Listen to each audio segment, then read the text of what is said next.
Scarcity begins by shrinking perception. When resources feel limited, whether money, time, love, or safety, the mind narrows its focus to survival. Attention collapses inward, filtering the world through urgency and threat. The person stops seeing people fully and starts seeing obstacles, competitors, or risks. Compassion requires spaciousness, and scarcity erodes that space quietly. Small inconveniences feel enormous.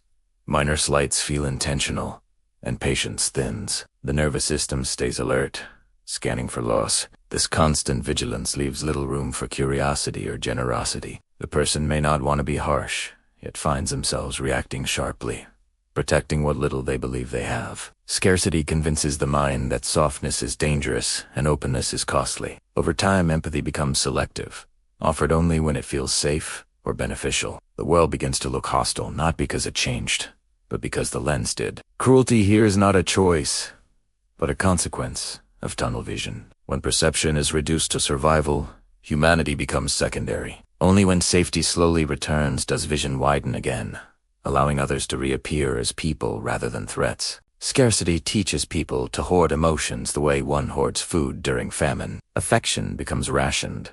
Kindness is measured. Vulnerability is withheld. The person fears that giving too much will leave them empty.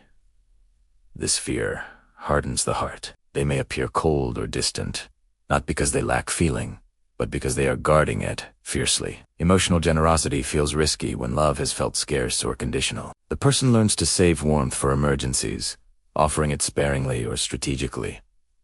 Over time, relationships suffer. Others feel shut out or undervalued, sensing the walls, but not the fear behind them. Scarcity reframes connection as a transaction rather than a flow. Every gesture is evaluated for cost. Cruelty emerges subtly through neglect, indifference, or emotional unavailability. The person may rationalize this as self-protection. In truth, it is a wound responding to deprivation. Healing requires learning that emotions replenish through sharing, not hoarding. When safety grows, the grip loosens. Warmth becomes less frightening. Cruelty fades as trust in abundance slowly returns. When scarcity dominates, cooperation feels naive and competition feels necessary. The person begins to measure themselves against others constantly. Comparison becomes relentless. Another's success feels like a personal loss. Another's need feels like a threat to limited resources. This mindset quietly corrodes relationships. Instead of shared humanity, there is silent rivalry. Instead of mutual support, there is guarded distance. Scarcity convinces the mind that there is not enough for everyone, so someone must lose. In this frame, kindness appears impractical.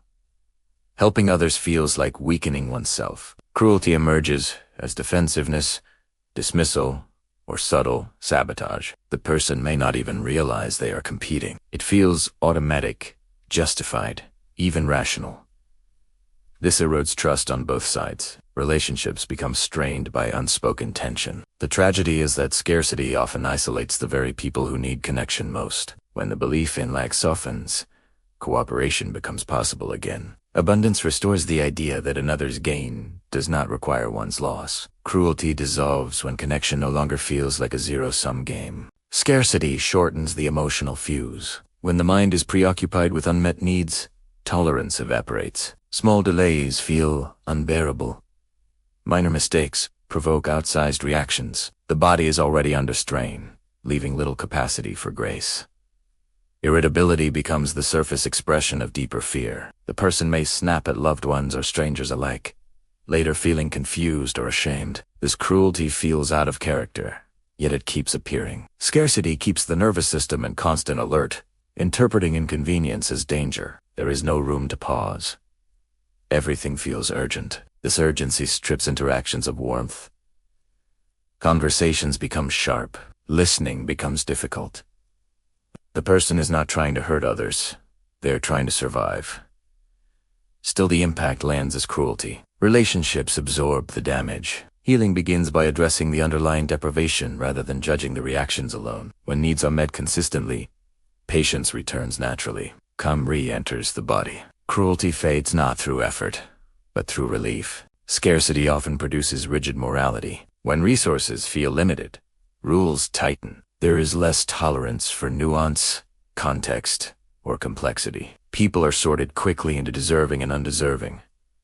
This simplifies a threatening world. Harsh judgments provide a sense of control. The person may become unforgiving, demanding, or punitive, especially toward those who appear to waste or threaten scarce resources. Compassion feels dangerous because it blurs boundaries. Rigidity offers safety. Cruelty appears as harsh opinions, zero tolerance attitudes, and moral superiority.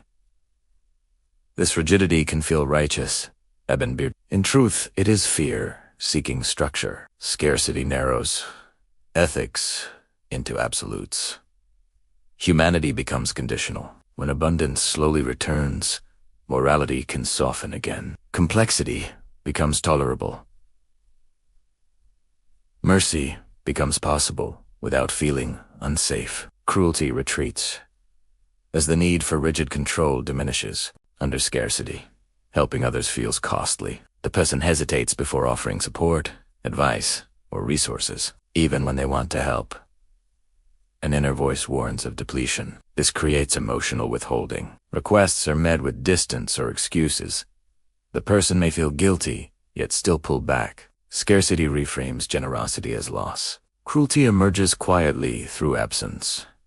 Others experience rejection without explanation. The helper becomes isolated, burdened by fear of giving too much. Over time, this erodes communal bonds. The person may feel increasingly alone, reinforcing the belief in scarcity. Healing involves discovering that support is not always depleting. Often it creates connection and resilience. When fear loosens, help flows more freely. Cruelty fades as trust in shared strength grows. Scarcity makes it easier to strip others of their humanity without fully realizing it. When survival dominates the inner world, empathy begins to feel inefficient, even dangerous. The mind simplifies people into functions, obstacles, or categories, because complexity requires energy that feels unavailable. Emotional distancing becomes a form of protection against overload. Cruelty appears as indifference towards suffering that feels irrelevant, distant, or threatening to one's limited reserves. The person may call this realism or toughness,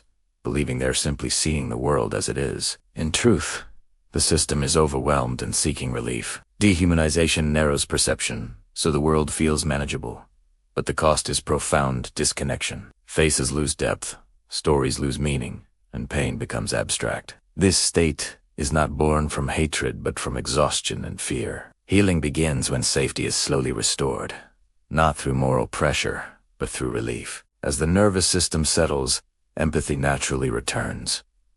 People regain dimensionality. Suffering becomes visible again without flooding. Cruelty loosens its grip when the mind no longer needs to simplify humanity in order to survive. When scarcity takes hold, control begins to feel like the only reliable source of safety. If resources feel unstable or unpredictable, managing everything and everyone becomes a way to reduce fear. The person may micromanage details, dominate conversations, or insist on rigid outcomes. This behavior often feels necessary rather than aggressive. Control becomes a substitute for trust. Others experience this as constraining or dismissive, yet the controlling person feels constantly on edge. Cruelty emerges through rigidity, intolerance, and an inability to allow difference or uncertainty. Relationships begin to suffocate under the weight of constant regulation. The person may not recognize the harm, believing they're simply being responsible or prepared. In reality, control is an anxious attempt to prevent loss. Healing requires the gradual rebuilding of trust and stability,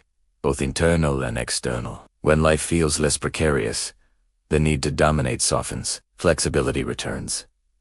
Space opens for collaboration and mutual respect. Cruelty recedes as safety grows, replaced by shared power rather than enforced order. Scarcity reshapes decision-making by centering it entirely around fear. Choices are guided not by values or growth, but by the urgent need to avoid loss. The future is approached defensively. Opportunities are weighed primarily for risk rather than possibility. This creates harsh trade-offs where people, principles, and long-term well-being are sacrificed for short-term security.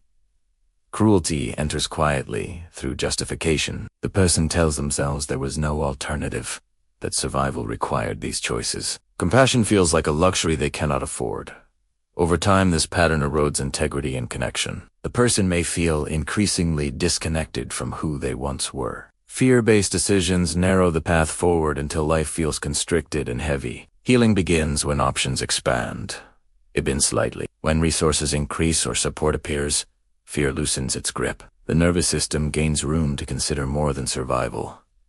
Decisions begin to reflect care rather than panic. Kindness re-enters the equation, not as weakness, but as possibility. Cruelty loses its logic when choice is no longer dictated by fear alone. Scarcity drains life of playfulness in subtle but profound ways. Humor begins to feel frivolous. Joy feels irresponsible, even dangerous. The world becomes heavy, serious, and task-focused. Without play, relationships stiffen and interactions lose warmth. Conversations become transactional, centered on function rather than connection. Cruelty appears not as overt harm but as emotional distance and relentless seriousness. Laughter feels out of place. Creativity feels wasteful. The person may pride themselves on endurance, not noticing how much aliveness has been sacrificed. Playfulness requires safety, a sense that there is enough time, energy, and permission to enjoy being alive. Scarcity removes that permission. Healing involves restoring room to breathe. As pressure eases, lightness returns naturally. Play re-emerges as curiosity, humor, and shared presence. It softens edges and reconnects people without effort. Cruelty fades not through intention, but through the simple return of joy that reminds the nervous system it no longer needs to brace constantly. Scarcity often generates deep shame. The person may feel inadequate, deprived, or fundamentally behind. These feelings are painful and rather than facing them directly, the psyche projects shame outward. Others are blamed, criticized, or judged harshly. Cruelty becomes a defense against inner emptiness. By focusing on what is wrong with others, the person temporarily escapes what feels wrong within themselves. This projection can appear as moral superiority, constant fault-finding, or dismissal of others' struggles. Relationships suffer as trust erodes. The person may feel justified, yet increasingly isolated. Shame thrives in scarcity because worth feels conditional and fragile. Healing requires turning toward shame with compassion rather than rejection. When self-worth stabilizes, there's less need to offload pain onto others. Projection softens. The world feels less threatening. Cruelty dissolves as self-acceptance grows, making space for humility, empathy, and genuine connection to return. Cruelty born from scarcity is not a permanent state. It is a response to deprivation. When needs begin to be met consistently, perception widens again. Safety slowly returns to the body. The nervous system relaxes its grip on survival mode. Empathy resurfaces without effort. The person begins to remember who they were before fear dominated their choices. Scarcity may have taught harsh lessons, but it does not define character. Abundance restores the sense of choice. Kindness becomes possible again without feeling dangerous. Generosity no longer feels like loss. Boundaries can exist without rigidity. Joy can return without guilt. This shift is gradual, built through repeated experiences of enough. Cruelty fades as the system learns it no longer needs to protect itself through hardness. What emerges is not naivety, but grounded compassion. Abundance does not erase past pain, but it allows the heart to open again, guided by wisdom rather than fear. Scarcity changes people not because they are cruel at heart, but because deprivation reshapes perception and behavior. When needs feel unmet, the nervous system prioritizes survival over connection and fear over empathy. Cruelty emerges as a coping strategy, not a moral failure. Across these signs, a pattern appears. Scarcity narrows vision, hardens boundaries, and convinces the mind that there is not enough to go around. People become guarded, controlling, impatient, and distant, not from lack of care but from too much strain. Healing does not begin with forcing kindness or shaming harshness. It begins with restoring safety, stability, and access to enough. As resources grow, whether emotional, relational, or material, the body relaxes its vigilance. Choice returns where panic once ruled. Empathy resurfaces without effort. Playfulness, trust, and generosity follow naturally. Scarcity may explain behavior, but it does not define identity. Humans are not meant to live in constant survival mode. When abundance is experienced consistently, cruelty loses its function. What remains is discernment without hardness, boundaries without punishment, and compassion that includes both self and others with calm clarity.